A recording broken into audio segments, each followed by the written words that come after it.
Welcome to Adapt It, the podcast where we explore adaptations of various forms. I'm today's host, Tom, and with me is... Pat? Okay, so I had put together something, but I scrapped it because of something that happened yesterday. This is on Shakespeare's birthday. We're recording April 24th. Shakespeare's birthday is traditionally April 23rd. And a new article came out that was really, really interesting and actually got a lot of buzz online. So I thought, we should jump on that conga line there. It's an article that's based upon a document that was recently found and unveiled. And it challenges some of the ideas we had about Shakespeare's life, and about his life specifically with Anne Hathaway, and the supposed crap marriage he had that caused him to run away from Stratford-upon-Avon to London and communicate only with his wife to give her his second-best bed.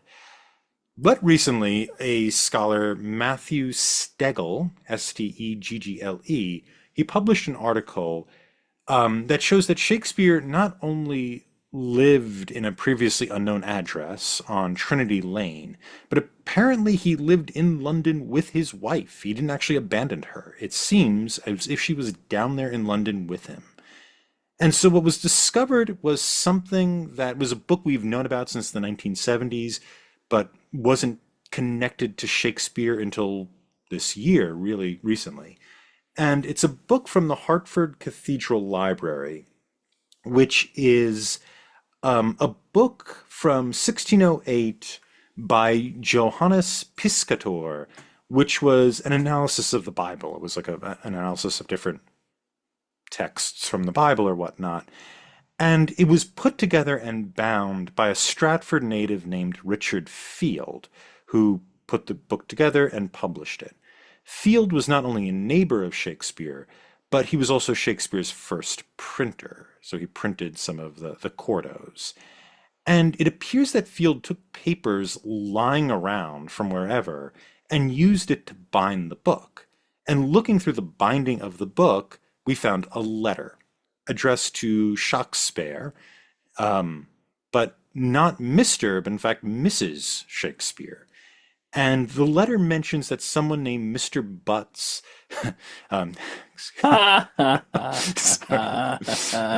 This is a classy podcast. classy podcast. Tell us more about Mr. Butts, Tom. Yeah, I will. So Mr. Butts apparently had died, and his son John was left, obviously, fatherless. And so apparently there was a Mrs. Butts who had asked Shakespeare, William Shakespeare, to look after money for the children until they came of age. According to the letter, it seems that William had failed to pay that money to John Butts, the money that Butts was owed. The letter is actually to Mrs. Shakespeare, to Anne, asking her to pay her husband's debt. It also says that the document says that they dwelt in Trinity Lane, and that was in the capital. It was right near where the theater was that Shakespeare had worked with the Lord Chamberlain's men in the 1590s before the Globe. And so recently scholars have found an apprentice named John Butts who lived between approximately 1580 and 1650, who did have a dead father and lived with the care of his mother. Steggle, however, found a record placing Butts on Holywell Street in London, the same street that many of Shakespeare's fellow actors lived. Today this is Shoreditch High Street, which, if you know London, then that's the street we're talking about. This is roughly where the theater was that I mentioned before, then that we talked about last week. Therefore, as Stuckel argues, Shakespeare and Burbage had to know Butts. They were basically his neighbors, and that Mrs. Shakespeare was living there, that Mrs. Shakespeare of the letter is Anne Hathaway Shakespeare, and that apparently she was living in London when Shakespeare was building up his business. This is completely new. Everyone up to this point had thought she lived in Stratford-upon-Avon, and that that Shakespeare had basically abandoned her because he couldn't stand her to go work in London. But it seems not only did he come to London with her, but he gave her full access to his finances, which was not necessarily the thing you did with a wife in the 1590s. So this is a kind of, it's a small thing, it's a note, but it's really interesting that they went through the binding of a book and I found love that. in That's it, cool. Yeah. yeah, and found in it this letter to, which maybe was overlooked because it's kind of spelled wrong. And there's more than just the William and Anne Shakespeare. There was, he had cousins and siblings and whatnot. But then being able to use the information about the apprentice to find out, oh, no, here's an address where we didn't know Shakespeare lived, and he lived there with his wife, which we didn't know before. So apparently their marriage was better than what Shakespeare in Love would imply. Um, Even though I still hope the anecdote from last week, where William the Conqueror before Richard the Third, I Oh still yeah. hope that's true. Then we're But just going with it being true. He could we're still be a good. womanizer. Yeah, he could still be a womanizer and Yeah. a good husband. Whatever, mediocre husband, Present. present. He was there. Yeah. All right, so that was a short one, and that brings us here to the Tempest, which is what, circa It's gonna 1611, be 1610. It's late. 1610. It's Yeah, gotta be somewhere around there. it's a late one. It's one of those plays that scholars really, really wish was Shakespeare's last, because I throw my book into the into the water, Yeah. and people are like, "Well, that's Shakespeare saying goodbye." But then, of course, he wrote Henry VIII afterwards, and maybe Two Noble Kingsmen, so it sort of breaks that story. Though I could see Well, him he could have just saying, needed some money. yeah. Yeah, and he also wrote Henry VIII probably with John Fletcher, so maybe he's helping out the new guy.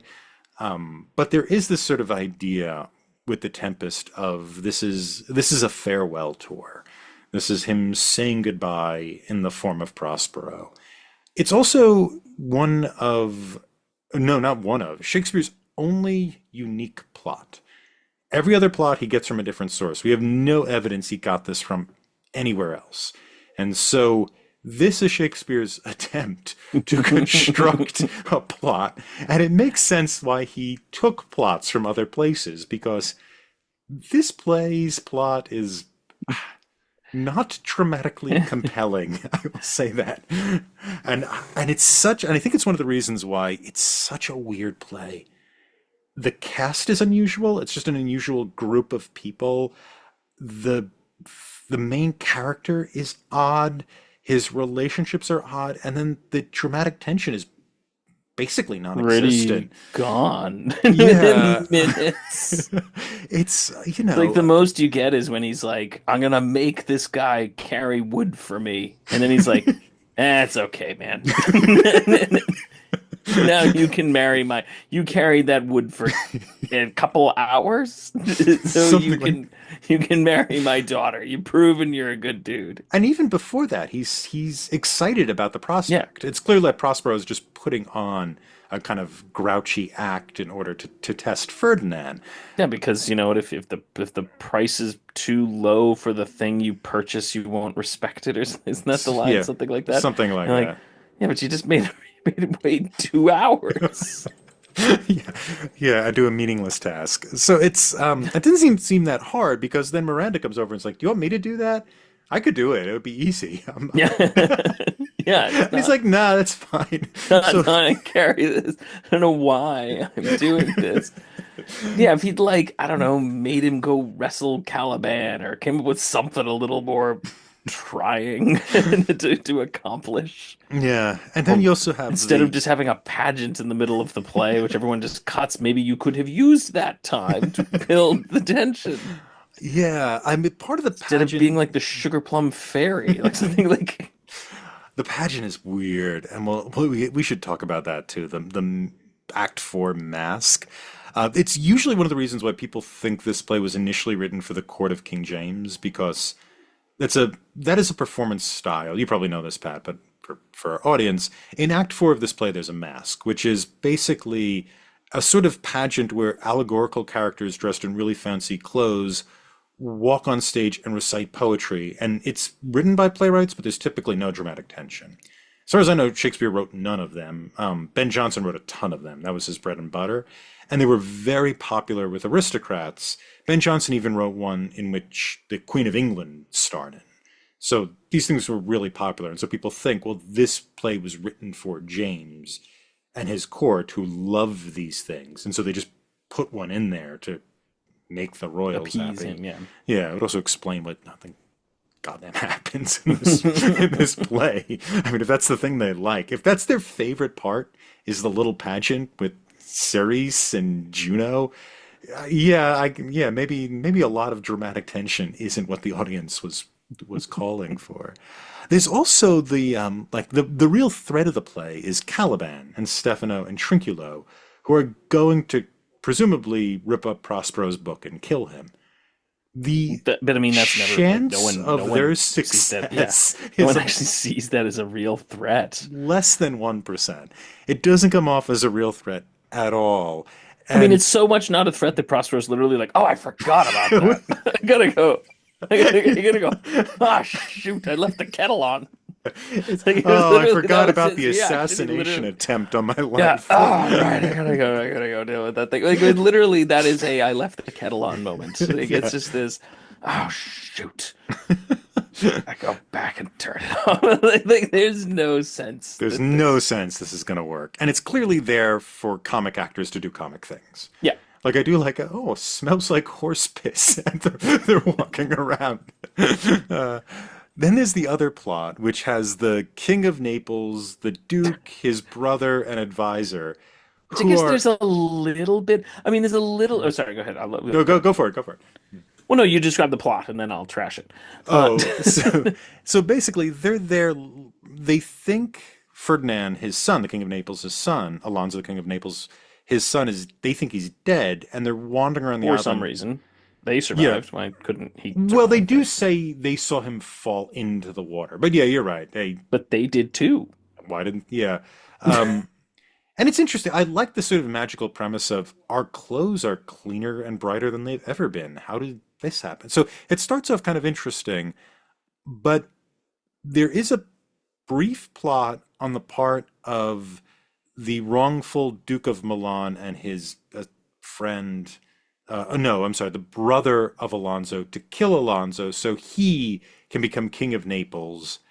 The first attempt at doing that fails because Ariel warns them, and they never again try it. Try it. Yeah, they're No. just, oh, well, we got caught. But We does got that to mean go there's back. there's no sense that that thing is going to work? There's a magic fairy floating around while I'm Telling taking care you, of I'm gonna telling you fix this there's no problem. there's no sense of danger Mm, here. yeah. There's a Deus Ex Machina flying around you. There's that can just freeze everybody. It's like I'm just like you And know he does. he does. And And so what that threat is neutralized because they're frozen in space fighting a harpy. They have a delusion of a harpy, and that's it. We never deal with them again until Prospero is ready to deal with them when all problems are over with. So it's a weird one. It's it's a a weird weird plot. Like play. there is essentially no plot. Like Mhm. it's a non-existent plot. And that's fine. I mean, again, we've always said Shakespeare is not good with plots, and his attempt here at his own plot is a particularly bad one. But the play itself is good. It's still a good play. And I think it is just that sense of just magic. It's that it is the sense, and this is why I do think it probably was his last play. There's just too many choice lines of the idea as Prospero as the magician creating the scene and creating this whole world and using his art to fill the stage. And it's there's so many metaphors being thrown out there. Like it has to be on some level him talking about himself, just the way the language works there. And obviously then at the end when he says I'm throwing down my staff, I'm leaving, that would be then if he spent so much time making stage metaphors about how he is a magician creating the stage and then says he's leaving, it kind of has to be to some extent. Yeah. I kind of buy it. He even Um, mentions being in the globe. yeah, He yeah, he literally even says at says it. one Yeah. point, He I'm literally says Mhm, here I am in the globe, mhm, creating my world in the globe or something like yeah. that. I can't remember exactly how he phrases it, but it's like, oh, come on, there is no way you would never use that word if you didn't intend it to mean the theater. Like everyone must have known it. So And I don't think there's any problem with the fact that he did another play afterwards. To your point, either A, he could have already written it before this one and they were just performed later, or yeah, he was helping the new guy, or he was like, ugh, I gotta finish paying off the alimony. Like, would it, literally just say, like, I gotta come back out of retirement for a brief period of time. How many actors and writers and all this kind of stuff have done that and been like, shoot, I gotta pay the taxes. Like, Yeah. shoot, like, I have to just one more and Mhm. kind of churn it out. I see no problems with that in Yeah. terms of this. And the text itself speaks so strongly to that being the case. It's gotta be. Yeah, but it's also what's interesting about it too is it's really melancholy Yeah, about retire. I mean, at one point he goes, "Okay, now I'm going to go back to Milan, and every third thought will be of death." death. Yeah. That's really chilling as a line. And then in the epilogue, Prospero Well, comes the out at the end and gives an epilogue, and he's kind of like, "Cheer, cheer, and free me, free yeah. me from this thing." So Well, this, I was wondering, because there's one thing where he says, because I'm pretty sure I don't remember the exact line, because I remember hearing that line about, and actually this is Prospero's books. We'll get to Prospero's books, but there is a line, and I thought, oh, I hadn't really heard that line before. He says something along the lines when he's talking about Miranda and I can never remember the other one's name, the one she Ferdinand, marries. Yeah, Ferdinand. Ferdinand. Miranda and Ferdinand's getting married. He says something along the lines of, I will spend, 20 minutes out of 60, or I will spend a third of my day, or so he says something, I will spend a third of my time, like, with you and your children, or something like that. And I thought, oh, it's interesting he says that. And then later he says, I'll spend a third of my time thinking about death. And then I thought, what's the last third? And I went, I guess he's asleep. Is that the point? Is that the point? Literally, I thought, I think that is what he's saying. I'll Mhm, spend a third of my time thinking about death. I'll mhm, spend a third of my time thinking about my loved ones, and then I mhm. spend a third of my time just sleeping. That's what I'm gonna Yeah. do now. Like, there's this, yeah, it's a very fatalistic, not fatalistic, but a very, It's a sort of kind of existential play in the sense of yeah, there's all this magic and fairy dust and he can do anything he wants and we're sort of enjoying that, but it's in the end it's ultimately about this guy who now has to go die. yeah. He has to leave this magic island with his daughter, which he ruled and was, top dog, and also studied to the heights. He was the greatest of the magicians, probably. Yeah. And now he has to leave that all behind and basically just die in Milan. There doesn't seem to I be mean, any. there's a sense here that, and I don't know, again, it's obviously impossible to tell, but there is a sense, and maybe this is what Shakespeare was getting at, that there is some sense here of my magic is dead. Like, my magic is not going to work anymore. And I don't know if that was partially what was going on with Shakespeare, was sort of this almost acknowledgement that I'm on my way out. Like, what I'm writing and what I'm doing is just not working anymore. Almost this sense of this play always reminds me of the Master Builder, Ibsen's Master Builder. Mhm. This sort of sense of the artist at the end of his life, sort of looking back and going, "Yeah, I wish I could have done more, and I wish I had done a lot of things differently, but here I am, and it's where I guess we're done now. Like, I'm never gonna make what I made before." And I don't know if that's at least partially what's going through his head, that there's this sense of I'm never gonna make the kind of stuff I once did or thought I could do, and so it's time to go. I don't know. Maybe that's there, but Yeah, I it's think so. I mean, it feels like it's there, and it resonates with his history because this is it for him, basically. I mean, Henry VIII sucks. It's just, it's a terrible it's play. a terrible play. It's a So really awful play. even if he only wrote half of it and Fletcher wrote the other half, even if he wrote all of it, it's still Nothing is good. nothing in Nothing it is is good in that play. good. So Even King it's John, like all of his other bad plays, usually have a few scenes. You're like, oh, that's pretty good. Like King John has a bunch of good scenes. Maybe not Henry the Sixth Part One, but there's usually something good mhm. in I all think of there's them. some good poetry when they first introduce Joan of Arc. But anyway, yeah. But anyway, but there's usually some things that you're like, ooh, this is a cool scene, or I can see how, some of the stuff in King John, you sort of go, oh, I can see how this will eventually build into like Richard III, or I can see how these scenes link together, or what he's working on. He hasn't quite perfected it, or he doesn't know how to make this scene work yet, but he's still doing a lot of good stuff. With Henry VIII, it's like, I mean, there's no technical problems with it. It's just a bad play. There's just nothing dramatically compelling about it. There's no good poetry. There's no good lines. There's nothing good about it. So, Yeah, what are you going to yeah. do with this play? So if this is him saying, like you're saying, if this is him saying in the Tempest, I'm done. I'm exhausted. My faculties are exhausted. Henry VIII isn't a correction to that. It's evidence of it. Right? This is all I have left. Yeah. So I think that I agree with you. I think maybe that's something that's going on because I didn't in revisiting this. It's been a long time since I read it. I think I read it when I visited our alma mater for the first time, and I visited when they were doing the Tempest, They and were so doing it. That was the best set I've ever seen. oh yeah, I got That the set was gorgeous. awesome. Yeah, Yeah, I I saw got it in the person too. I visited the college when they were doing that too, oh and I okay. saw that set. It is stunning set. Yeah, that was really cool. And I think I read The Tempest then, and I'm guessing I don't think I've read it since then. So it's been like 20 years since I've read it. And I was surprised by how sad it was. I expected like fun Prospero magic time. Yeah. And a lot of it is a lot of Prospero's stuff. It's intriguing, it's interesting. It's also he talks about learning in a way that I don't think I've seen other Shakespeare characters do. Like there's this kind of love of learning Yeah. that's going on You with get it. him. You get that in a little bit in Love's Labor's Lost, but Okay, I don't know that play to not a admit it. very good play. Yeah. It's by far that's the play where I think Shakespeare was just trying to be like, I'm smart.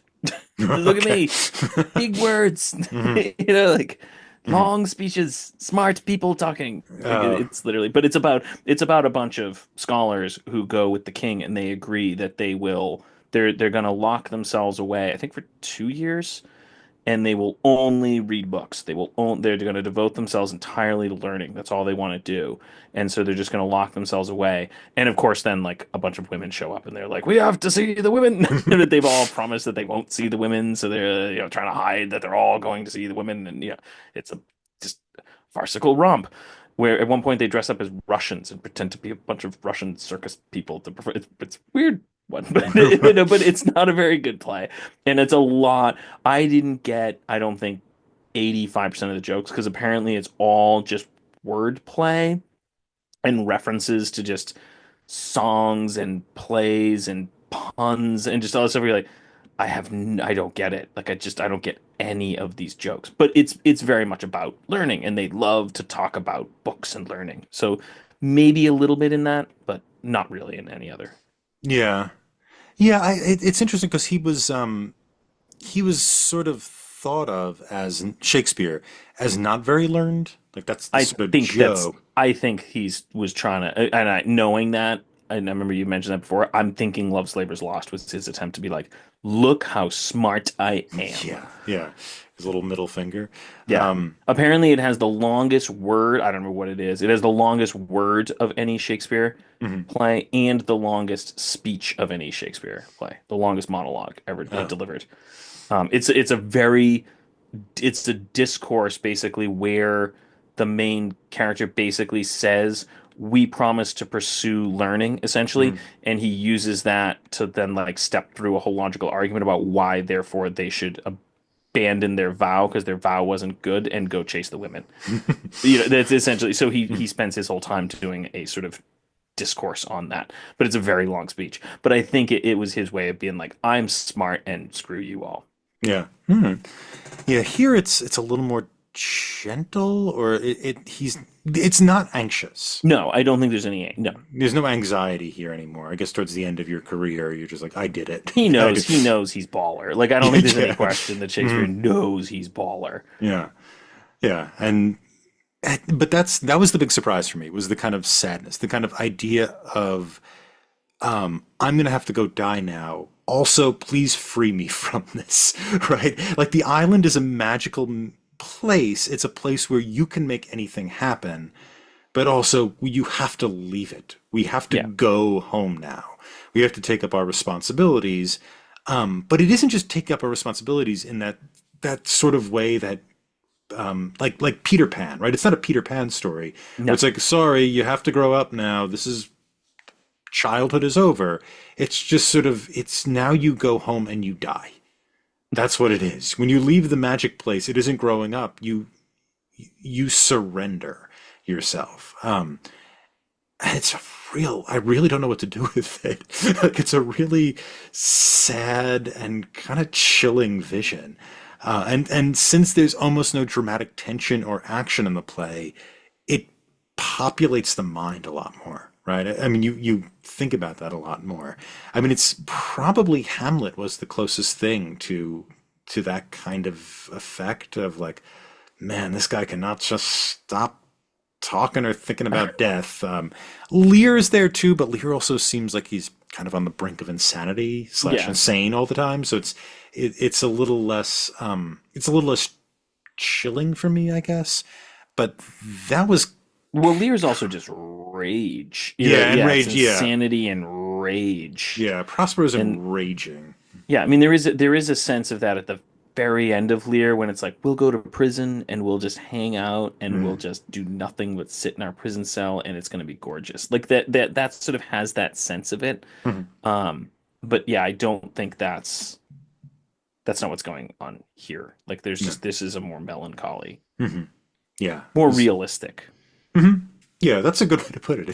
It's a more realistic emotional arc in a Yeah, play that's because probably as the least realistic of his. but I think that's true in the sense that, most people are not going to be in Lear's situation, they're not going to be in Hamlet's situation, but they probably will be in Prospero's situation where you kind of do eventually have to go, well, it's my time to kind of exit the stage, but I don't know what to do with the rest of my time. Yeah. Yeah, maybe it's also too, it's like I'm at the age where I'm not that old. I'm 41, but it is an age where you're less capable of doing things than you were when you were Doors are 25. closed. There are Yeah. doors that are closed that Mhm. like you can't go through them anymore. Yeah. Yeah, and that's probably not true at 30. Um, 30 you can still do a lot of stuff. Like yeah. you're yeah, maybe some things, but pretty much you're good. But 40, like yeah, some doors are kind of closing. Yeah. You're not going to be able to do certain things. Yeah, and maybe that's why this play kind of resonated the way it did, reading it now, as opposed to when it was, 17 years old and looking at a college that I was excited about. That's that's a different time in your life. But moving on to some of the other characters, so it's very common to cast Caliban, and we saw this in the Julie Taymor movie, and maybe we could kind of partially transition. I know it's not the first movie, but maybe it's the one closest to the source, so maybe start with that. Yeah, that's the one that's closest to the source. Yeah. Yeah. And Julie Taymor does this with having a black Caliban. And this is something that has gone back to like the 60s, where you have Caliban as black, or there was one production, I think it was a Peter Brook production, where Caliban was Javanese. I mean, you're doing it's a colonialism thing. I mean, it's a commentary on It's a colonialism. post-colonial read. Yeah, it's a Yeah. post-colonial read. Jimon Honson was Caliban in this. Djamon Hansu. Jamin Hansu, is that how you say it? Yeah, Oh, Djamon Hansu. Jamin I've Hansu. met him. You really? Oh, Yeah, I met him where did you meet him? at a movie theater in the city. Oh, When we went to see The Dark Knight. So this was not recent. oh, all right. Nice guy. A very nice guy, very, very Yeah. pleasant guy. Gave an autograph, was incredibly nice dude. Yeah, his wife is famous too. I can't remember her name. I didn't know her. She's on Project Runway, I guess, which meant nothing to me. But the people I was with were like, "It's the lady from Project Runway," and I'm like, "That's Djamon Hudson." And they're like, I don't know who she is, but I know who he is. Kamora Lee Um, Simmons. yeah, I did not know her, I, I, but he was yeah. a very, very nice man. So. Oh, okay. Thanks for correcting the pronunciation. But I, I don't think it makes a lot of sense as opposed to. I think it would make sense if you did it with Ariel. I mean, I guess I don't see the problem with it. I mean, the post-colonial read is more, I mean, I guess it's there. There is this sense that Prospero sort of arrives on an island and just sets himself up and says, these are now my servants. And one of them I freed and now it's my servant. And the other one I defeated her, I guess the mother had already died, but I'm going to, he's my slave and he does what I want. I mean, so it's not as if it's a, it's not there type thing to have a post-colonial read. I just don't think it does anything. Like what is the point? What does it say? I think the problem with that is it makes sense for Ariel, but with him, he isn't a slave at first. He's somebody she's trying to educate, and then he attempts to rape her daughter. Or his, Yes. we're- Well, I in guess in this one we'll say she, he, yeah, she Prospero. in the Julie Taymor 2010 version, Prospero is Prospera, played by Helen Mirren. So if we keep switching pronouns, that's why. But yeah, he's raped or attempted to rape her daughter. That's why he gets enslaved. It's kind of a punishment.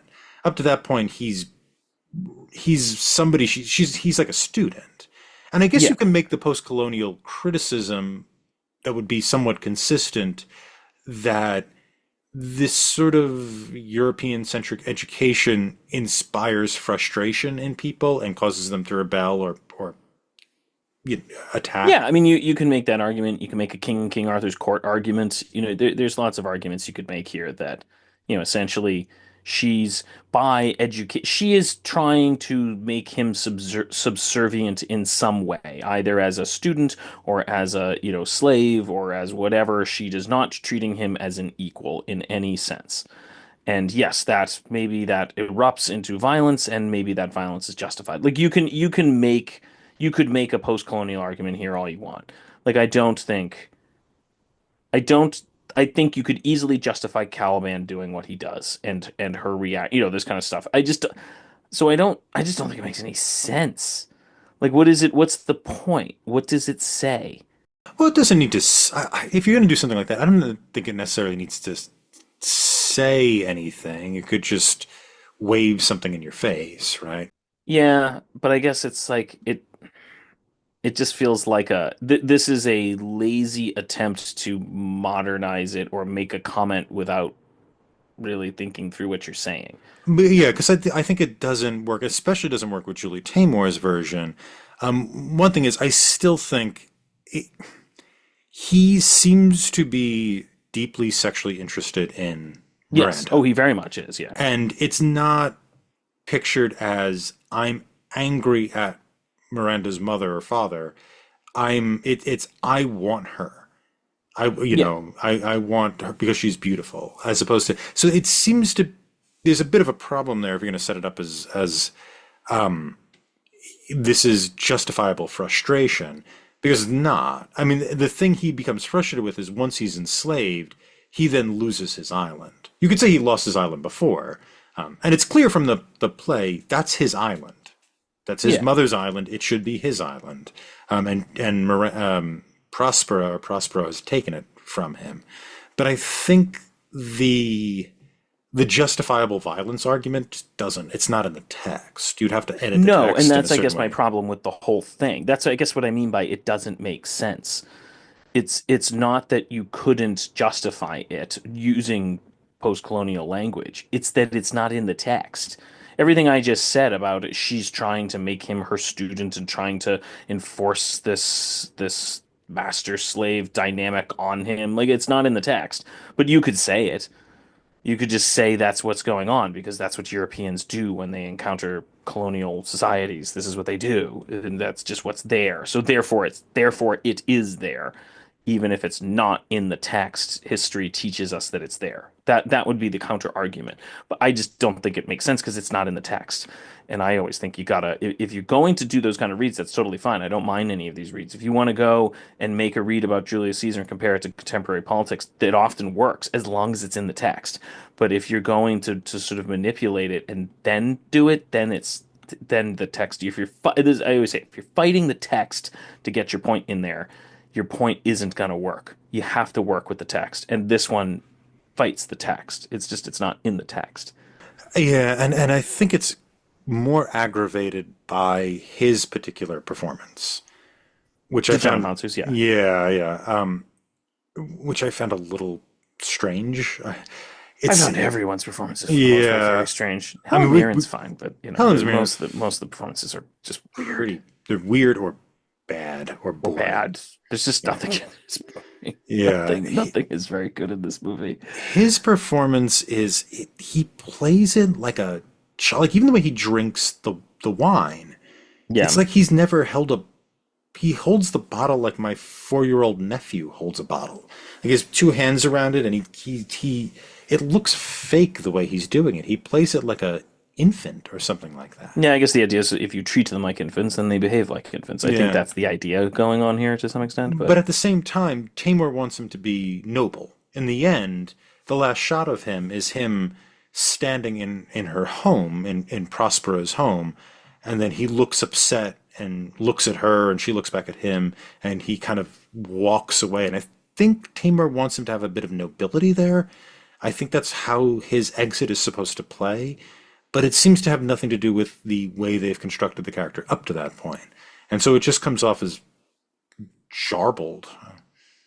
I think this whole movie. This is my thing with Julie Taymor. Like having, I haven't seen Frida, but having seen that other one that we did that Across the universe. Yeah. across the universe, I can never remember like around the world, across, whatever. I can never remember That's the that. Beatles song. Yeah.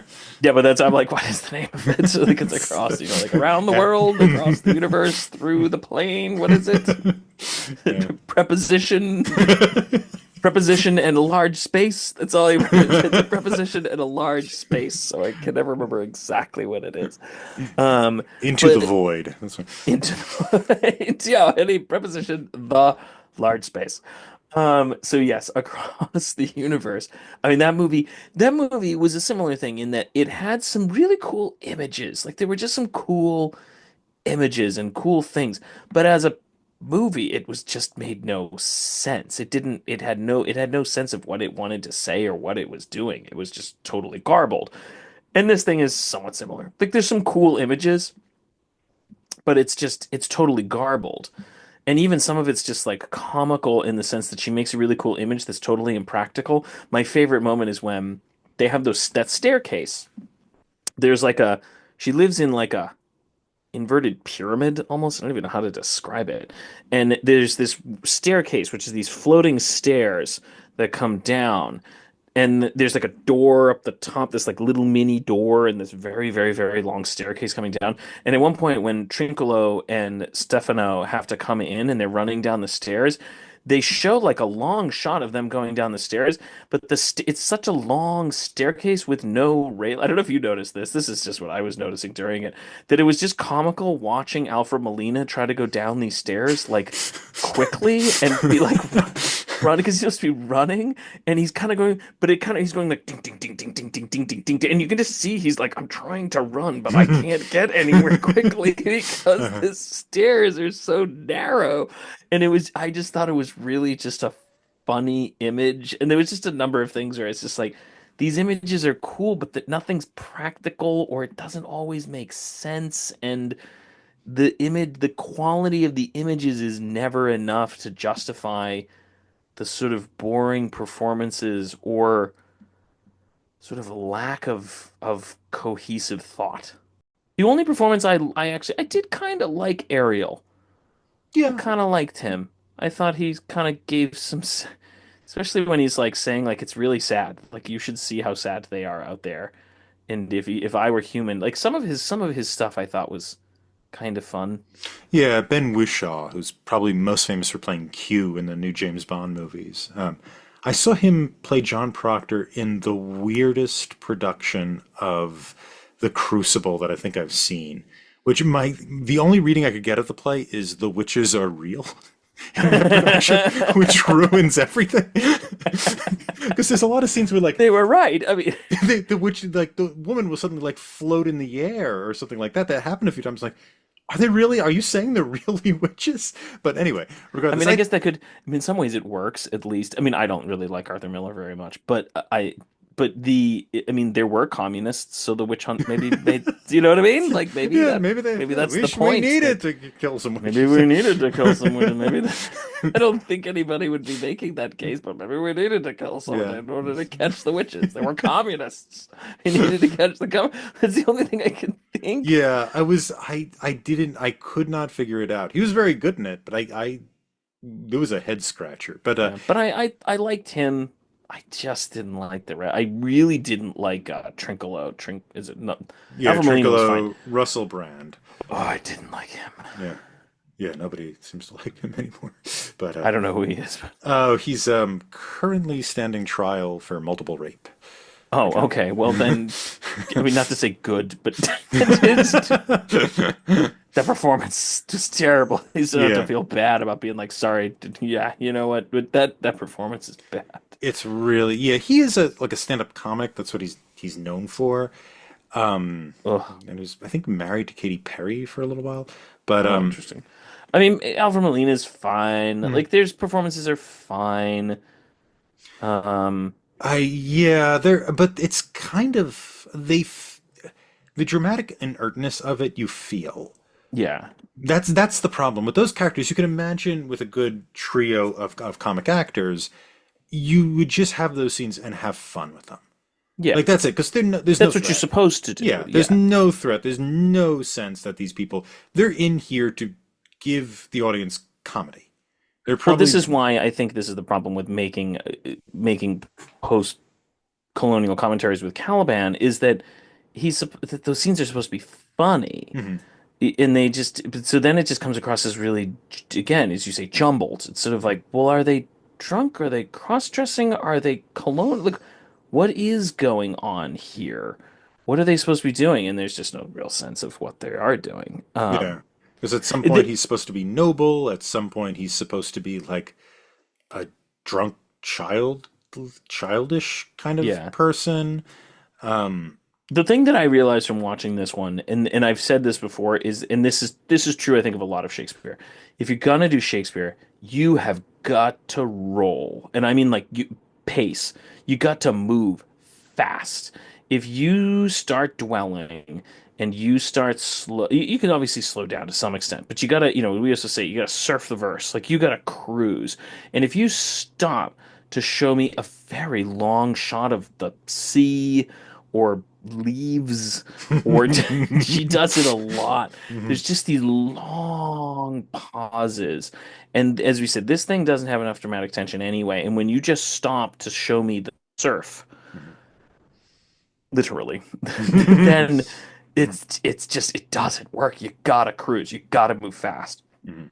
That's why like Branagh's Hamlet. I saw something recently. There was a commentary, and it was like, what movie has the most lines of any movie? Mhm. And I can't remember what movie it is. There's some movie. I think it's like a Scorsese movie that was that apparently used to have the story, and it was something like people like it has 68,000 lines. And I saw the guy go through the math, and he's like, if that were the case, you would be speaking faster than Eminem does in his Rap God for Mhm. 2 hours. They go, you would have to be saying something like 20 words a second or something Mhm. like that. They were like, you can't. So it's Mhm. not true. But the guy goes, he goes, based on my current estimates, Kenneth Branagh's Hamlet has the most lines of any movie. And it's long, but it's only 4 hours Mhm. because he doesn't pause. It is in constant motion, Mhm. and therefore it works. That movie is brilliant, is really good.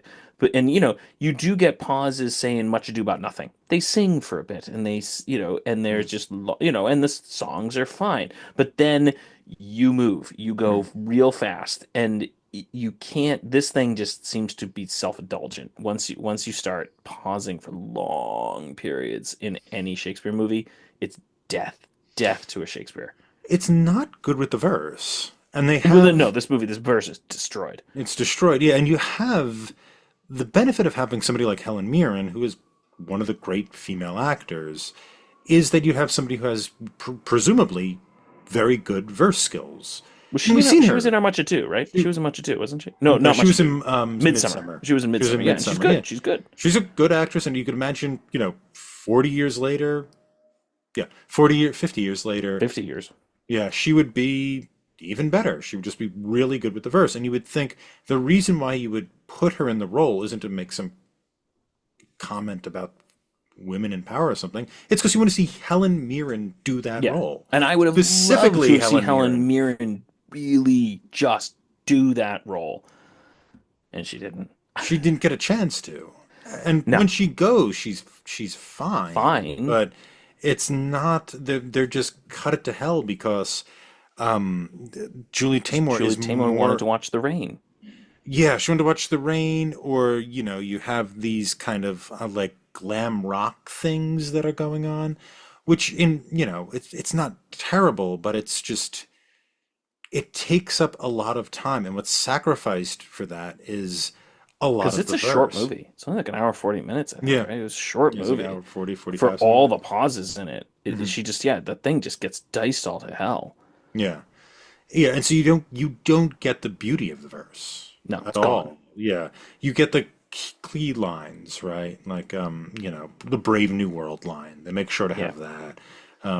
Rounded by a sleep. That those you lines get are those, but there, but they seem dissected from their original speeches, and it's really kind of unpleasant. It's unpleasant to watch these people act. And then some of the other ones are just like Russell Brand is pretty bad in the role.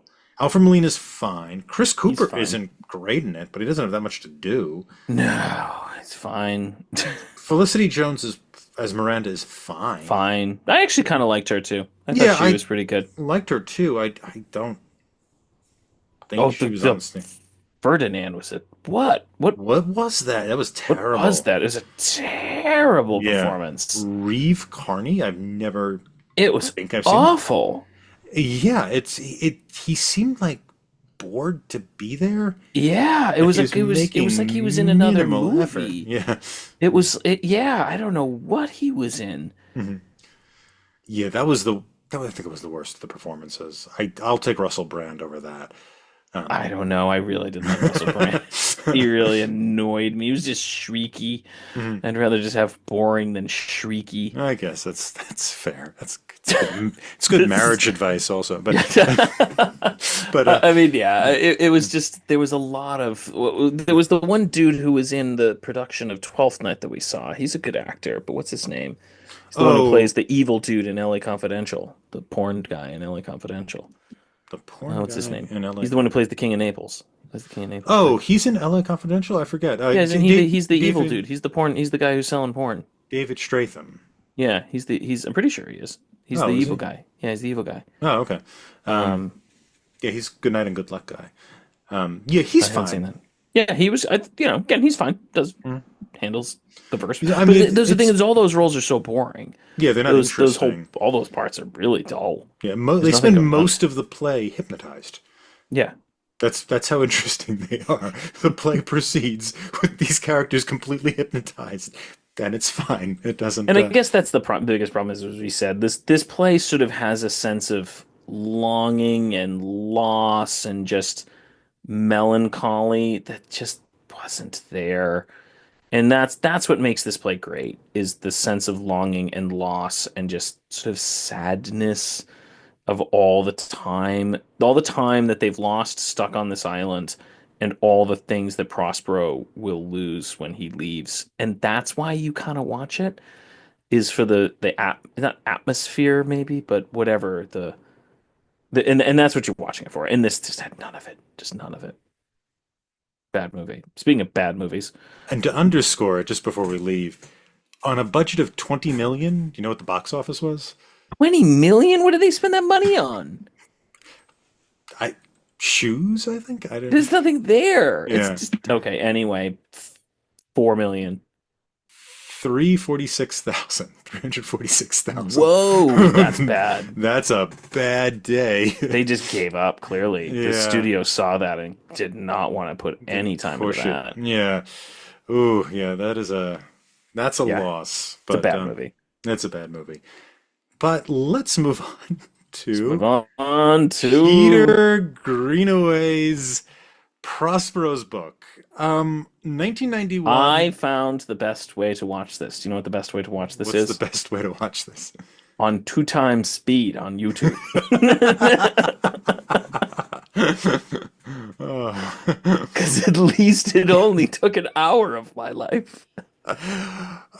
we This is going to be hard to introduce. This is only the second Peter Greenaway movie I've seen. I've seen his most famous, The Cook, the Thief, His Wife, and Her Lover. I think I got that in the right order.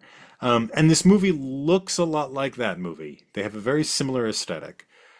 This is a movie entirely filmed on a soundstage, I'm pretty sure, probably. filled with nude people, lots of them, maybe hundreds of them, Oh, yeah, I don't think there was a lot of all repeats. genders and ages, down to 4 or 5, maybe. Probably, yeah. He spent a lot of time peeing in that fountain, that little Yeah, kid. They must have given him a lot of water, a lot of yeah. Kool-Aid. Like, And it seems to be everything is kind of decorated. I think like a French neoclassical painting. I think that's what he's yeah, that going seems for. I about think he's going right. for like Yeah. Nicolas Poussin or one of those artists. And John Gielgud is playing Prospero, and apparently he is He's fine. He does the verse Prospero. nicely. Yeah, he's well. You get to hear him do all of the Everything. play, everything, Everything. because he is Prospero Shakespeare who is writing this and reciting it out, and all the people who are playing the characters until the very end don't speak their own words alone. Sometimes you Oh, I hear never knew they them. did it. Oh, I didn't know that. It's a Well, little hard to tell when they're going at this speed. Now oh we're going no, down, it's down, down Gielgud. across first books. We're going down. What a brave new world. That's how I watched And it. I'm done. I that's how I watched about the first 10 minutes. I went, oh, I can't. Do this. I can't do this for 2 hours. I will lose.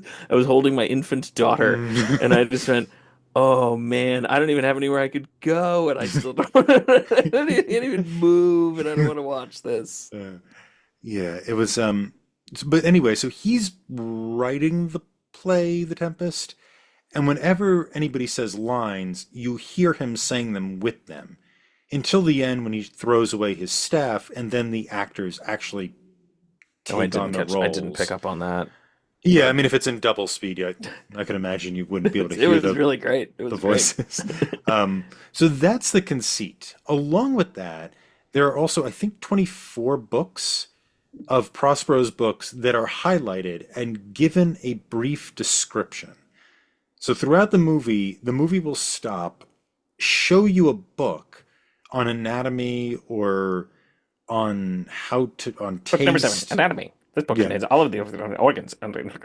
yeah, things like that. You know what And it reminded me of? This is if I had to describe this movie, it reminded me a lot of the Wes Anderson kind of like thing.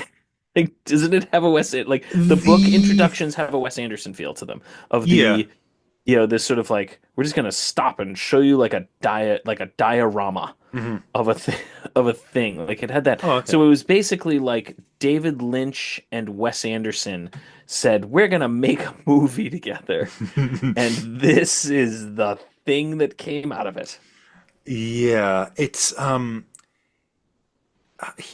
very Intolerable,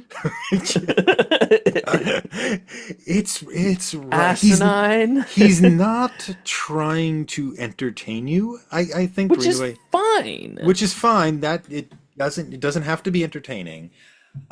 It's a I think the difference between this and Wes Anderson is there's No, I seems just mean the montages. oh the The only montage. thing I Okay. mean is just that thing where they Mhm. just stop and be like, book number 7, Yeah. anatomy. This book, and it kind of has that absurdist feeling where they even one of them they're like, book number 10, architecture. This book folds out and contains, Yes. metal pilings of this kind of thing, and you can see, doesn't that seem like a Wes Anderson Yeah, I kind of guess thing so. It's to like be like, the thing here's the is thing that though. Royal has in his library, Yeah. a pop-up book of Hansel and Gretel, where you can actually burn your fingers if you touch the cauldron. Like it has that sort of just absurdist feel Yeah, you see, I don't of think it's absurdist. That's because with Wes Anderson, I think it's absurdist and really quirky and fun when he does well, it I didn't well. say yeah, but I think that it's this similar vibe of we're gonna pause and look really closely at like a book, just this kind of quirky little book thing, and we're gonna have a subtitle over it. Like it doesn't, it just I don't know. That just reminded me of a Wes Anderson. I think it's just it takes itself so seriously in those Yeah, moments, and Wes it's not Anderson meant to be doesn't. funny. No, it's Yeah, not meant to be funny. Wes mm, Anderson is actually funny. yeah, it's That's why just this would be David, although David Lynch is actually pretty funny. no. So This I don't know what this is. I don't know what this is. Yeah, Yeah, I could see what you're saying. There's the kind of yeah, kind of diorama thing. Yeah, it just has this feeling of a diorama kind of thing that's just going to interrupt and sort of comment on the action in some sort of quirky way.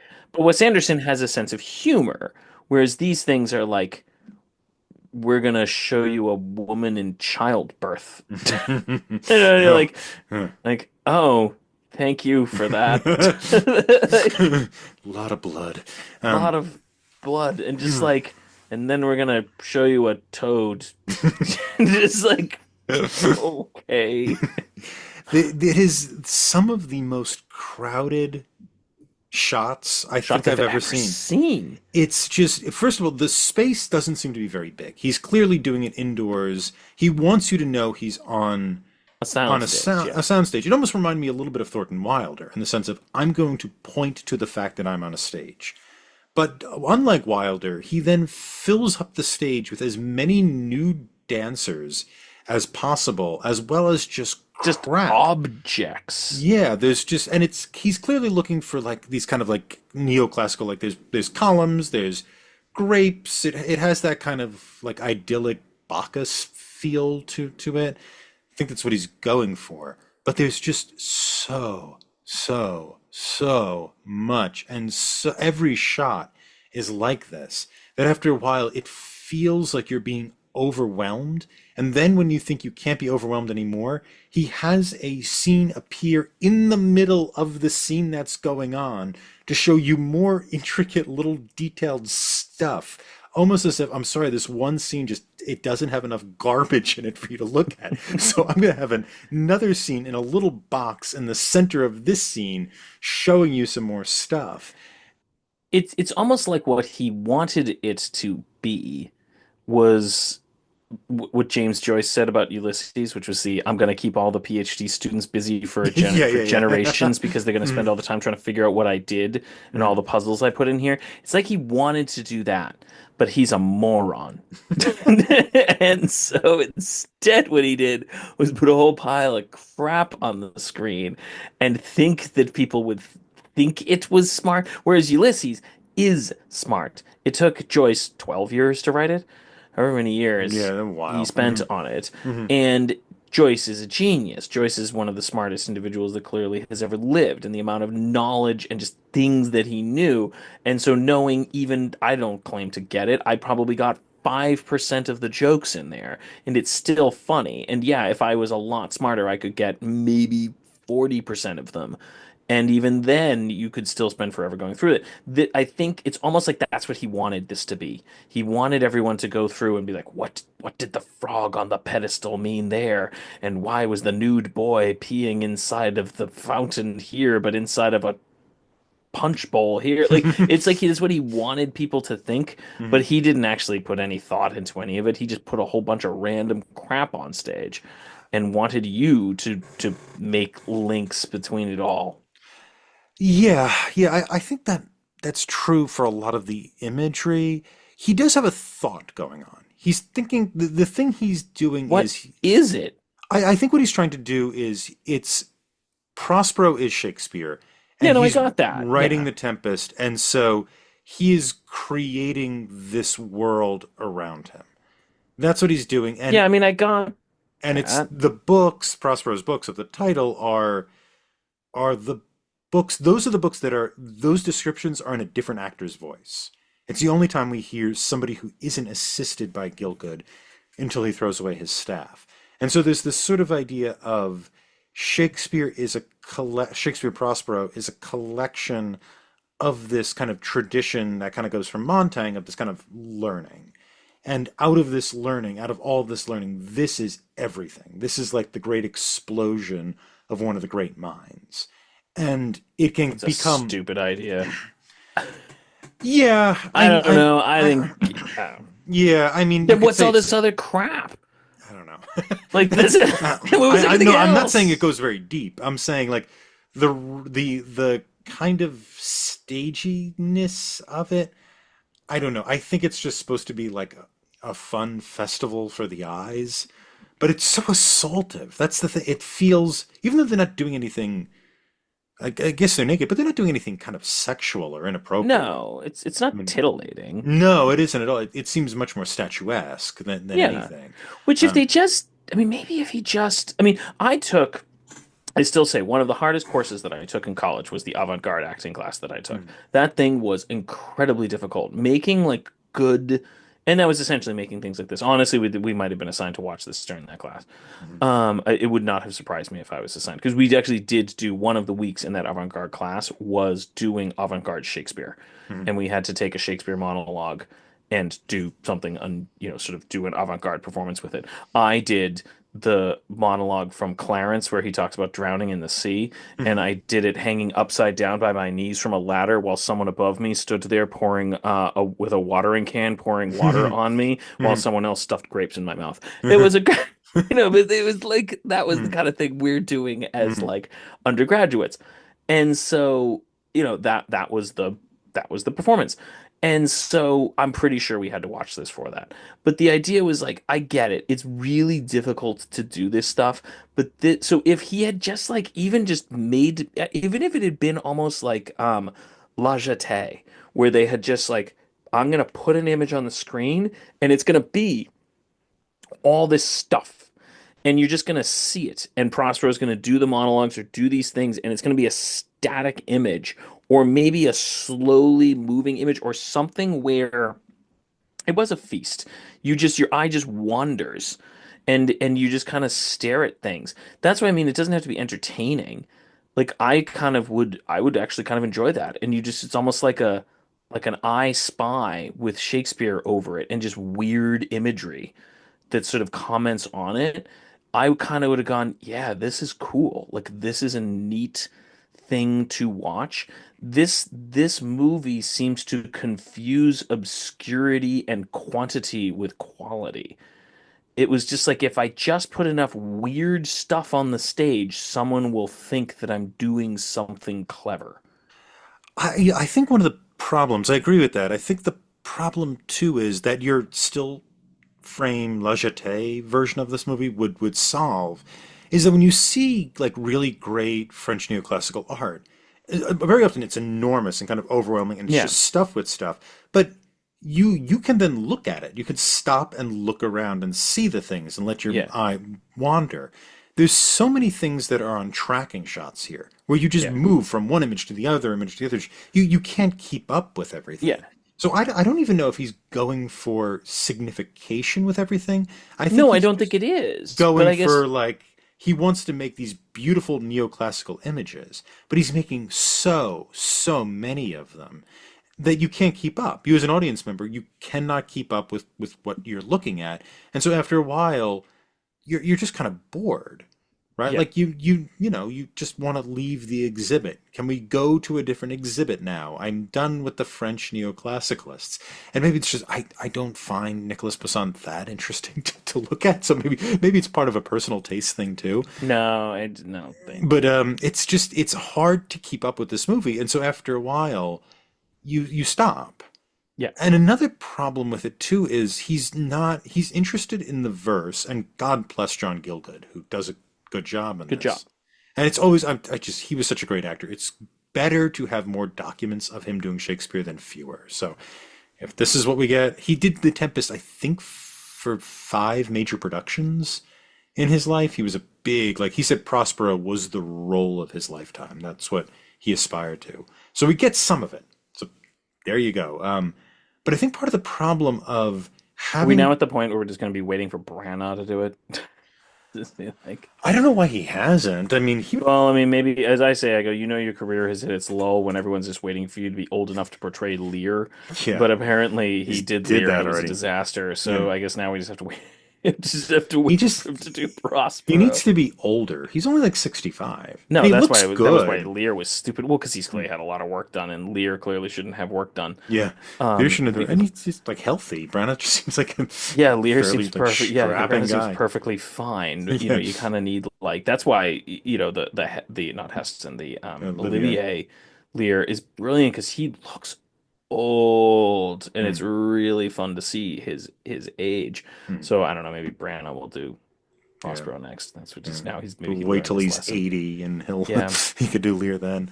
Um, yeah, but part of the problem too is that we don't see anybody act until the very end. And you have people like Mark Rylance, who's a tremendous Shakespeare actor. He's Great actor, yeah. probably, yeah, after Branagh, he's probably the Shakespearean Yeah. actor of I even. saw him do Richard III. He's great. Mhm. Yeah. I mean, Yeah, he's an epic actor. His Jerusalem is one of the best performances of the 20th century, I think. yeah, 21st now. yeah. He's Sorry, yeah we're he in the new won. century. Yeah, I mean, this guy has won two Tonys and an Oscar, right? He's one of the most accomplished, and we What don't did he really win an see Oscar for?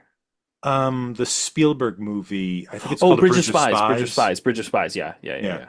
yeah. But he's one of the accomplished actors, and you don't see him act because No, these he's very people are. young.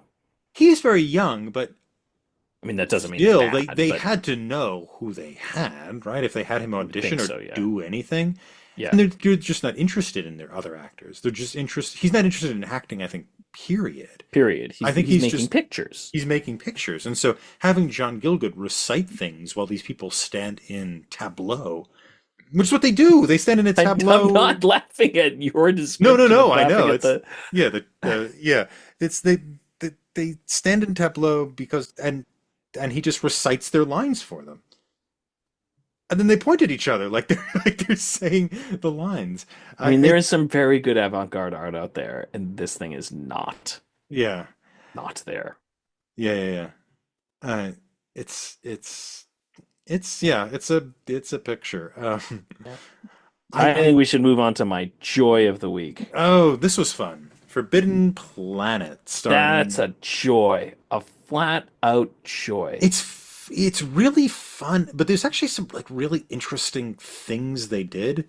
Yeah, I'm trying to remember the names of the musician. Like, so one thing that was interesting they was are awesome. I they're awesome. love the music. The music, Love it. there was a couple who did it. They were not allowed to be credited as musicians since they only Interesting. used they didn't use instruments. They only used sound things. So they couldn't be, according to the rules of the union, credited as musicians. So they're like Interesting. credited as like sound designers or soundscape makers or something like that, which is Whatever it is, really cool. it's ungodly good. It's so cool. I've heard of this movie before. Even I was funny. I was like, I always am shocked at the things my kids know. And I think I said something. I was like, so firstly, my son, who I always find it funny, and I feel bad because he reads so many words before he's ever heard them. And so for a while, he was saying something, and I remember he was like, he kept saying for Biden, and I'm like, why is he talking about Biden? And then I was like, and he was like, no, we can't do that. It's for Biden. I'm like, do you mean forbidden? And then he finally was like, oh yeah, forbidden. But so I was talking about this movie and I was like, oh yeah, I gotta watch Forbidden Planet tonight. And he goes, oh, is that the movie with the robot and like the girl and the guy? And I'm like, how do you know? What? How? How does You're he know? 7. How the heck do you know what And he goes, is this for Biden Planet? I'm like, okay, it's not for Biden. It's forbidden. And I go, how the heck do you know Forbidden Planet? And there's this restaurant that we go to in our town, and they have a lot of old movie posters all over the wall. Oh. And they apparently have, which I had never noticed, Mhm, Forbidden Planet. And he remembered there's like 40 posters mhm. on the wall, but apparently he has noticed the Forbidden Planet poster. But I Yeah. just said, he's like, is that Forbidden Planet? I'm like, forbidden. But yeah, so he even knew it. I'm like, yeah, Yeah. it's the one with the robot. Mhm. And so, but the music. So I've known it's supposed to be a good movie and a fairly well known kind of 50s sci-fi movie. But man, that music is good. It's just creepy and perfect. It's a really cool. There's a lot of cool stuff. Yeah, the music's great. Music's great. The robot is pretty impressive. I don't Pretty know, good. it cost $135,000 to make it, which is, I think I looked it up, it's like $1.3 million in today's money. And yet the BBC made the Dalek from like a upturned trash bin. Took an upturned trash bin and a plunger, and they made the Dalek. And this thing, this thing. It's, yeah, more than $1 million. So this is why, like, Robbie the Robot apparently is in a bunch of stuff. He's in a Twilight Zone.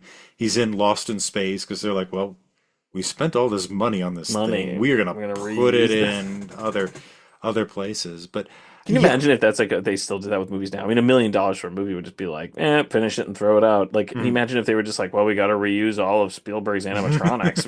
We gotta find Yeah. Jurassic Park is gonna have more dinosaurs.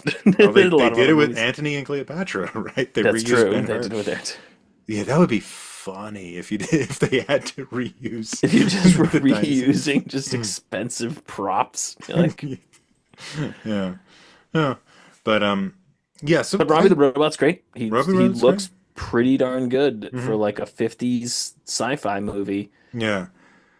Yeah, and it's a lot of fun. I'd say at first until we met Morbius, Dr. Morbius, Yeah. I was a little like, but what are we doing here? Can we get to the Yeah, I mean, I didn't mind that. One thing I kind of thought, I don't know if this is true or not, but one of the things that I at least read into it was it very clearly, I mean, it's a very military feel to the opening parts of it. It's very sort of Navy. It feels very Navy. And I thought, I wonder if a lot of this, because a lot of the stuff they seem to be doing and saying and how they're acting, I wonder if this was an appeal to World War II, just individuals that would know this is how you behave, and they're establishing sort of a military protocol for this sort of situation because it very much felt like a sub diving, sort of the like, all right, get ready to dive. Like it just sort of had this very rigid military feel to it. And I don't know, I kind of liked it. I don't know, but I like watching people who are good at things do things. So it sort of had that feeling of a sub getting ready to dive, or just this sort of, I didn't mind it. If it was obviously all that, I probably would have got bored, but I thought it was a good world building exercise. Mhm. Yeah, fair enough. Yeah, the so getting into the id monster that I mean, that's Romans stupid, is but it's it's a little fine. stupid. But I mean, it was obvious what was going on from the moment they got there. I'm like, well, clearly the monster is somehow from him. Why would it kill everyone but him and his wife? yeah. I think we all got that. But that's fine. I don't know. This is one of those moments where I'm like, we're, we're so used to looking for the twist. This is the M. Night Shyamalan kind of thing that we all got that like within minutes. But I don't know if was that a shock to an audience that wasn't, or was it obvious to a 1950s audience too? Yeah. I mean, they do set it up like these aliens have become air, right? That's sort of the idea is that they become all aerial in a certain sense. Yeah. And But so I mean, you, there has to be a strong sense in which you just kind of sit there and be like, well, like, there's no way these aliens were like, they love our planet enough that we'll let them stay. Like, it was yeah, just like, okay, doesn't he's make any sense. clearly doing something here. Mhm. He's clearly involved in some way. Like, and he's too rigid. He walks too sticky to be not somewhat evil, even if unintentionally evil. Well, Um, the goatee the does. goatee also, yeah, that doesn't help. It definitely had a Manos Hands of Fate kind of feel to it there. But it's not to say it's bad. It's just like that's a stupid monster. The id monster is a stupid monster. But fine, whatever. I think Get they past it. worked with Walt Disney to animate that. It was a big, Oh, big that thing. project. Yeah. Yeah, I mean that thing was stupid. Yeah, the thing attacking the screens, and but it's I again it doesn't, granted it would never, the special effects are kind of fake obviously, but I just really like when special effects took a lot of work this is not that far removed from Star Wars. This is also why I'm like, oh man, this is why Star Wars was so baller. Because Yeah, this is the world you have, and then you you get can you Star Wars. imagine going from this? It's not that far removed because what It's I 20 don't know what. years about, Yeah, it's 20 years. I mean, it a can't little be much. I don't know. less. This is like 55, I think this is late at 56. 56, and then So Star it's Wars is 20 years. 78. So 78? it's Okay. a little more than 20. But still, a little more than 20 years. I mean, imagine going from this to Star Wars and going from a movie that came out this year to a movie that came out in 2005. I mean, the difference between those is just wild. And we don't have that difference here, between a movie that came out in 2005 and Well, nowadays. because No nothing one's feels earned. Yeah, That's nothing, and I guess that's the thing is that like, but even here, this feels earned. Like they had Mhm. to really work for their special effects, I guess. But then you compare it to Star Wars, and you go, oh my gosh, Mhm. if you thought you were going into Star Wars and you thought you were going to see Forbidden Planet 4 or whatever, Mhm. and my God, it must have blown your mind. Like, you know what I mean? Mhm. Like it must have just absolutely short-circuited your head to go from that to that. This movie is still great. I mean, this is just a stunning, fun, good thing because everything feels earned. All those special effects, beautiful establishing shots, even just the spaceship landing, they give it enough time for it to work. The weird 50s house that Morbius lives in or whatever it is and looks like, the Brady Bunch to move to New Mexico. It's just great. Mhm. Like And my favorite moment, like, oh man, I love old movies because he's like, we were attacked last night. Someone came onto our ship. He's like, all right, it's time for me to show you things. And then he's like, I'm gonna open my wall, and you'll just follow me down this trench. But it's just like, there's no attempt to just like realistic plotting. It's like, all right, we're just gonna do this now. Like, all right, I will now level with you and show you this alien civilization that lives, and even the alien civilization that lives through the caves in his house. That's like a Lovecraft thing. Like it's so Lovecraftian. I don't know. I loved this. I thought this was just absolute pure joyful filmmaking. yeah, yeah, it's a lot of fun. It's apparently very, very popular. You're right. It looks good. It's pretty well acted for the most Yeah, part. Um, Leslie Nielsen is Leslie, surprisingly good. yeah, Leslie Nielsen was who apparently was a serious actor until until Airplane and The Naked Guns, whichever one came first. Surely you can't be serious, Morbius. That's what I was Yeah, just waiting for, but he's fine. No yeah. one's given great performances. Even Morbius is like, "Oh no, I'm the monster." Oh God. It's odd. He's that's Walter Pidgeon, two-time Oscar nominee. Um, Oh gosh, what was he? I don't think I've ever seen him in anything. you have. He was Mr. Miniver. Oh God. Yeah. Wow, that was a forgettable performance. Oh man. Yeah. Oh gosh, yeah, I guess I had missed his discussion of his new car with his wife's hat. So I hadn't made that connection. I still love that opening scene. The like, honey, I bought the car. And it's like, I bought this hat. Like, oh God. We're in for it. Yeah. They're in for a bad movie if this is the conflicts we're getting in the beginning. But oh, I didn't notice that. But Yeah. I mean, nothing's like it's that over the top acting, but this is just joyful filmmaking. Like it's joyful and fun and crafted and it moves and it's fun. Even the like I love when they have the scene when the monster is walking onto the ship and the metal starts bending under its footprints. I'm like, God, it's just kind of cool. You know what I mean? Like that's just fun. Just Yeah. It's the opposite of Prospero's book. It's yeah. not interested in any kind of big ideas. I mean, Um, the biggest idea is like we're all secretly mean Yeah. And I think that's its big message is like, Doesn't do yeah, anything with it really other yeah, it than doesn't do anything. It's just a reminder that yeah, if you could strip yourself of all your physical mm.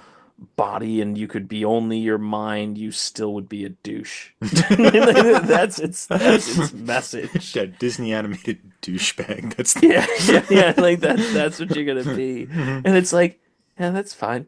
Like we'll leave.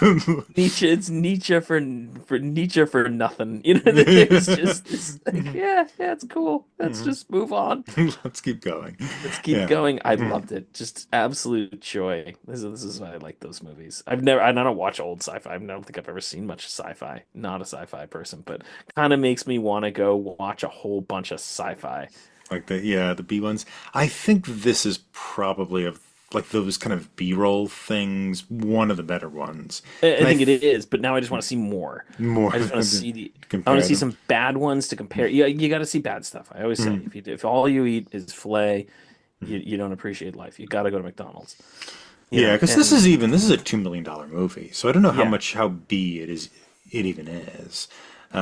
It just but I think feels like a you got. B. Yeah, Yeah. it feels B because this is just this is what we kind of imagine as a B movie. But I want to see more now. I want to just watch a whole bunch of them and just see these terrible movies, and then Talk about them on a podcast. I mean I don't know. We're talking about podcasts. I don't know how much How sci-fi I much want to read. content we could I get just don't know how through. much sci-fi I want to read. My Yeah. wife likes sci-fi. I don't like sci-fi. I keep every year I read a few in hopes of figuring it out, but um, I get the appeal. It's just like the last sci-fi that I tried to read. This is the one that was I bought my wife when I was at the bookstore and I think I got it for like our anniversary, like our first anniversary, because you're supposed to in Iceland you're supposed to get like a book for your first anniversary. So I was like, oh, okay, I'll get her a book, and I got her the Free Body Problem, and I tried to read that thing. I'm like, God, this is insufferable. yeah, And so it's just sci-fi in general. It just doesn't appeal. The only sci-fi I ever remember liking was the White Mountain, the White Mountain series, the Tripod series. They were like a young um, adult. They're like young adult novels. The White Mountain, the City of Gold and Lead, and mhm. We Beat the Aliens. Whatever the third volume was called. Oh. But I can't remember what the third one was called. But they're fun. Mhm. They were good books. I remember reading them as kids, but just sci-fi in general doesn't appeal. But this was just Yeah. gold, just pure gold. Mhm. Yeah, I think the one I really liked was Annihilation, which itself was made into a pretty bad movie. But I agree. It's just an Oh, you didn't talk enjoyable about it with experience. Tempest at all. I'm sorry. Oh You yeah. didn't Oh, talk in about. relation to Tempest, guys, it's kind of roughly based on the Tempest. There's a pseudo magic scientist with his daughter alone, isolated on a foreign space. And is he controlling an area? Oh, he does have an aerial. It's the Well, he robot. has a Caliban. I think the Caliban is more. That's more his Caliban. Is Robbie? Robbie. I was waiting for Robbie to get drunk because they give him alcohol. That's his Caliban more than anything. Yeah. I guess it is kind of his Ariel slash No, Caliban. yeah, I guess so. But it's not angry at him. Robbie likes No, him. that's true. Yeah, But that's what I Robbie's think. also not looking to be free. Yeah, so it's It's just an analogous. it's They a just combine the two. Like yeah. I think it's meant There's to a be servant. he has controlled the native technology, the native power, and he's made it work for him. Um, I guess that's closer to Ariel. But then the whole thing where the monster makes all the booze. I love when he makes the giant pile of whiskey Mhm. bottles. Yeah. But Mhm. yeah, clearly I think that was meant to be a Caliban-esque thing. The fact that it's the cook who does this, so it's clearly Like a that's meant to be Triculo type. yeah, Yeah. that's meant to be the Caliban hmm kind of thing. Yeah. So it's Yeah. not a 100% analogy. It's just No, it isn't. It's roughly like they got some of the ideas there, and put it down. It's the most interesting Ferdinand ever though because he takes charge and can do things yeah, besides this is true. Ferdinand, they clean don't just up play the wood. chess and Yeah. yeah, they don't just Oh, I play forgot chess. they play chess. Yeah, they do. They Well, do. there was an Instagram post yesterday because it was Shakespeare's birthday, and I think it was the British Library, and they posted 15 scenes from Shakespeare plays, and I posted on it, and I think I got 13 of them at least, but I got 12. I was confident on 12 of them, and then there was one where I'm like, I think it's Cymbeline because there's like a girl holding a sword and like holding a little bottle, and I'm like, I think it's Cymbeline. And then there was one where I'm like, I don't know what this one is. It's just a girl holding a torch, and I was like, maybe Troilus and Cressida. I was like, I don't know what that is. And then there was a third one which I was like, I have no idea what it is. It was like a bunch of people like by a city wall, and like one of them's holding them and the other one's pointing up, and I was like, maybe it's King John because the guy falls off the wall. But I was like, I don't know what this is. But the other ones, and then there was one where I was looking, I'm like, it's just two people sitting at a table. How would you ever figure out what scene this is? And then I look closely, I'm like, oh, there's a chessboard on the table. They're playing chess. I was like, it's Tempest. Um, but yeah, that's all he does. He plays chess with her and carries some wood around. Move some sticks. Yeah, yeah. But yeah, it's like, Mm. it's a very loose adaptation. But That, man, yeah. it's better than the other two. Yeah, no, I know. It's far more entertaining. This is the entertaining movie. The movie that sort of, and I guess it makes sense. Like Tempest just might not be good I material don't think for you a can film it. I film. don't think you Yeah. can film it. I think a lot, that's what I was going to be ultimately the point. I don't think you can film Tempest. I don't think you can. I don't think you should. There's certain Shakespeare's. Shakespeare is a stage thing. So in order to do him as film, you are often better off treating it as a stage thing than you are treating it like a movie. If you're Or going to try to turn it into, addressing the stage. You have to address it as a stage thing. yeah, you address it as a stage thing, which is why I don't know our Henry the Fourth that we watched, or Henry the Fifth, the Henry the Fifth we did with, that literally starts him on a stage. Branagh's one kind of does theatricalize it to a certain extent, or they eventually theatricalize it with the Olivier one. But it's Hamlet. Branagh's Hamlet is basically a stage production. It's essentially a stage production with really quick scene changes. And that's the best one. That's a really good one. Even Much Ado, all these other ones, they treat it like they're not trying to wow you with film technical things. They're just like, this is essentially filming a stage play with some a little bit cooler angles, and those work. But when you try to do whatever is going on with this, with Julie Taymor's thing, where she's just trying to wow you with musical numbers and just shots of this kind of stuff. I'm like, no, you failed. You didn't. You missed the fact that Shakespeare is a theatrical medium. Like it's meant to be performed in the theater, and then it really, really works. And I don't think Tempest can be done outside of the theater. That especially. It might be the worst. The Shakespeare plays that are a little less intriguing that might work better on film. Like I think Julie Taymor's version of Titus Andronicus works a lot better than her Tempest. Because Titus Andronicus just isn't a very good play, and it's pretty No. dramatic and pretty brutal. Like there's a lot Yeah, of maybe that one works. yeah. And I guess if you did Comedy of Errors, like Comedy of Errors is Mhm. just a slamming doors comedy. You could do it. It'd be Yeah. fine. But Yeah. his sort of like atmospheric, his really good stuff is meant for stage. And if not to say you just have to stick a camera in front of a stage and film it, but you've got to treat it closer to that than you treat it like a movie. hmm Maybe Lear's an exception. But then again, a lot of the best film productions of those tend to drop off the Shakespeare. They just tend to do what this does, which is just use it as an inspiration. Yeah. All right. Any closing thoughts on Prospero's book? or Julie uh, Taymor is fine. Prospero's book, don't watch it. yeah, Forbidden Planet, definitely worth your money. yeah, that's definitely worth your money. I don't know what to say about Prospero's book. I think Peter Greenway is still making movies, so just be warned, I guess. If you enjoyed The Tempest, check out these adaptations. So there are two silent films from 1908 and 1911. There's Yellow Sky, a 1948 Western starring Gregory Peck. We have the 1979 Jarek Jarman version, Paul Mazursky's 1982 film version set in 80s New York and featuring the film debut of one Molly Ringwald. Hmm. We have a 1989 Swedish-Norwegian film called Voyage to Melonia. There's the Peter Fonda's American Civil War Tempest from 1998. God. And from 2014, and this one I've actually seen, and we did a Talking Pictures Trivia, did a podcast on this, Alec Garland's Ex Machina.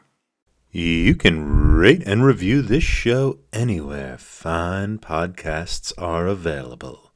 For those viewing in YouTube land, if you haven't already, please like this video, subscribe to the Talking Studios channel for all our exciting content, and follow us on social media at Talking Studios.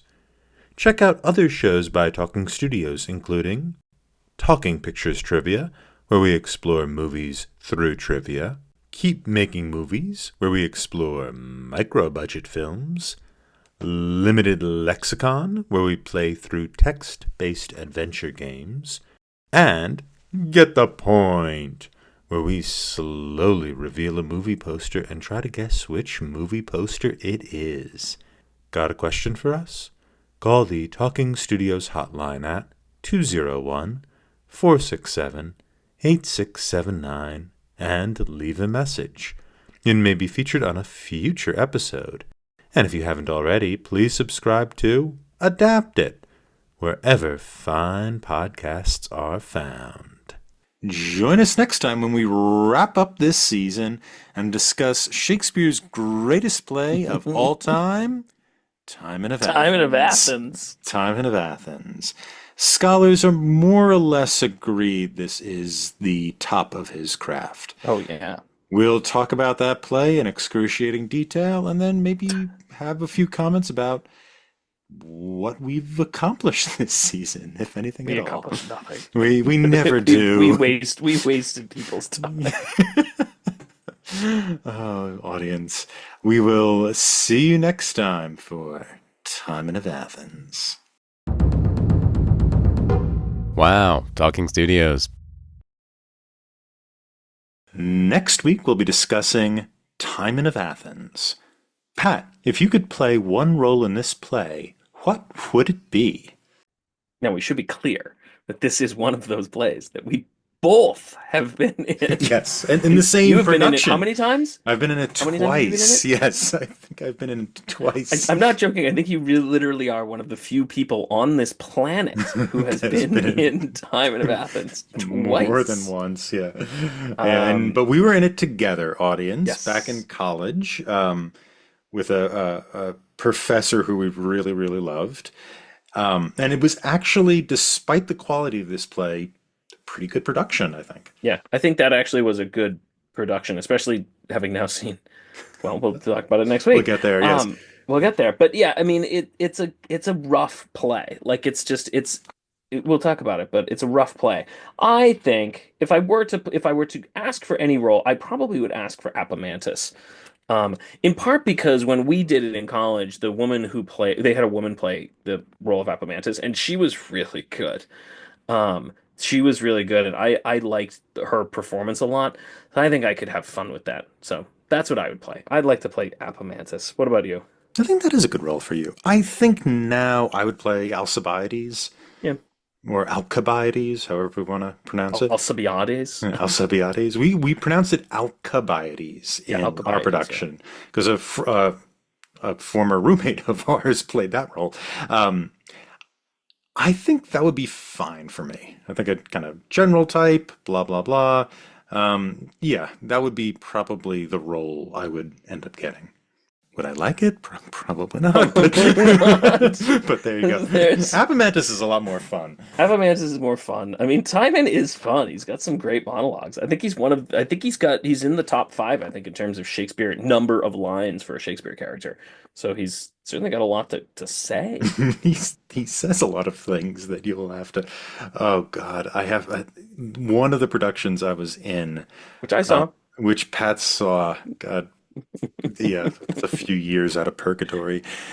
The actor couldn't remember. I don't think he ever made a conscious effort to memorize his lines. It was very obvious he didn't know his lines. Like, especially, I mean, having seen it, we were in it, so I must have seen it 50 times through run-throughs and everything like that. So it's like I'd seen it, so I knew the lines reasonably well anyway. So I think, but even if I hadn't, I would have known, I'm like, this guy does not know his lines.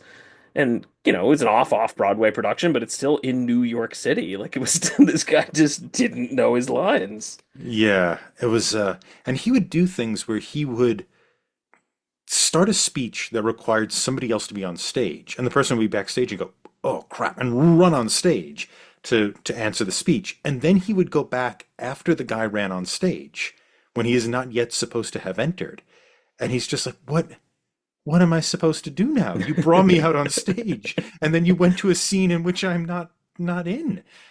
It was, ooh, that was rough. Well, I'll chat about a rough play with a lot of rough performances next Yep, week. next week, audience, we'll see you then.